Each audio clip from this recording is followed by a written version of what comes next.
है मेरे साथ मौजूद है भारतीय जनता पार्टी के सीनियर लीडर अभिजीत सिंह जसरोटिया जी। जिस तरह से अब मिसमारी की कार्रवाई अंजाम दी जा रही है, पहले उत्तर प्रदेश में, अब जम्मू कश्मीर में, वही भारतीय जनता पार्टी को तनकीद का निशाना लगातार बनाया जा रहा है। सियासी जमातें ये मुतालबा कर रही है कि इन कार्रवाइयों को रोका जाए, ताहम अभी तक गवर्नर इंतजामिया नहीं रोक रही है। क्या Bharatiya Janata party lieutenant governor Manoj Sinha के सामने बेबस है कि उनकी बात नहीं सुनी जाए?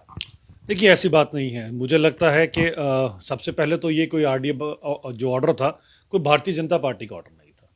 ये जो ऑर्डर था, ये न्यायालय की तरफ से ऑर्डर आया और उस न्यायालय ने सबको चीज़ों को देखते हुए जो ऑर्डर निकाला वो पब्लिक डोमेन में है।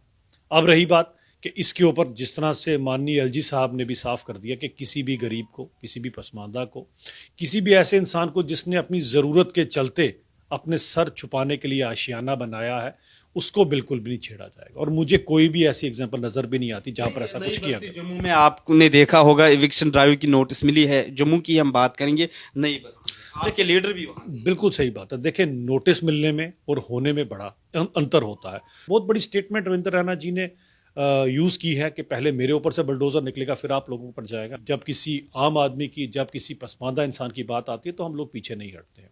लेकिन मैं फिर भी एक बात कहूंगा कि एलजी महोदय ने भी ये क्लियर कर दिया है कि किसी भी गरीब के साथ कोई भी नाइंसाफी नहीं होगी। लेकिन डॉक्टर फारूक अब्दुल्ला कह रहा है कि भरोसा नहीं है, इनकी नीयत में खोट है।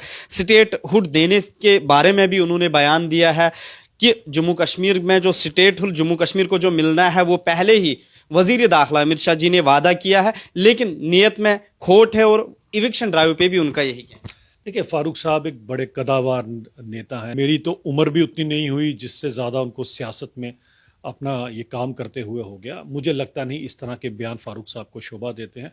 और अगर फारूक साहब थोड़ा भी भारतीय जनता पार्टी के बारे में जानते हैं तो उनको पता होगा कि भारतीय जनता पार्टी की कथनी और करनी में फ़र्क नहीं है। हम जो कहते हैं वो कर कर दिखाते हैं। कहा कि भारतीय जनता पार्टी के लीडरान वहां नई बस्ती जम्मू भी पहुंचे, ताहम ये भी सवाल उठे कि वो भटंडी या मलिक मार्केट नहीं पूछे। वही बजालता में आपके एक सीनियर लीडर जो साबिक मिनिस्टर भी रहे हैं, उन्होंने बयान दिया जिसमें उन्होंने धमकी दी इंतजामिया के आला अफसरान के लिए भी, और इविक्शन ड्राइव पे जो मुलाजमीन आ रहे हैं या बिल्डोजर वाले आ रहे हैं वहां पे, उनको भी धमकी।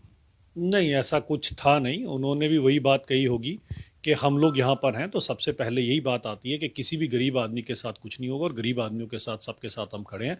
जिन्होंने अपनी ज़रूरत के चलते ऐसा काम किया है, गलती से किया है और अपने लिए सर छुपाने की अगर जगह बनाई है, उनके साथ कोई कुछ नहीं कर। कांग्रेस के senior leader parliament member Rahul Gandhi इस वक्त गुलमर्ग में पहुंच चुके हैं। भारत जोड़ो यात्रा खत्म होने के बाद फिर से वो जम्मू कश्मीर के दौरे पे है। क्या आपको लग रहा है कि वो अब अपने इंडियन नेशनल कांग्रेस को मजबूत करने में कामयाबी हासिल कर चुके हैं, या वो इसी तरह यहाँ पे? एक्चुअली कुछ दिन पहले मुझे पता लगा था कि जो राहुल गांधी जी हैं वो कश्मीर आ रहे हैं। मुझे लगा कि शायद 14 फरवरी को राहुल गांधी जी पहुंचेंगे और शायद वो जगह पर जाएंगे जहां पर हमारे वीर जवानों ने अपनी शहादत दी थी देश के लिए। और मैं ये ज़रूर पूछना चाहूँगा कि 14 फरवरी थी कल, और कल राहुल गांधी कहाँ थे? अगर कल पहुँचते और उस स्थान पे जाते तो मुझे लगता है सही में ही उनको इन सब चीज़ों का दुख है। लेकिन बात कुछ और है, दिखता कुछ और है, होता कुछ और है। जसरोटिया जी, जिस तरह से जम्मू कश्मीर में अब इलेक्शन ड्राइव भी जारी है, वही वजीर दाखिला का बयान आया है कि स्टेटहुड मिलेगा, इलेक्शन इंतखाबात के बाद स्टेटहुड मिलेगा। क्या भारतीय जनता पार्टी चाहेगी कि वो इंतखाबात मुनक्कद कराने में इलेक्शन कमीशन ऑफ इंडिया पर जोर दे, लेकिन स्टेटहुड से पहले?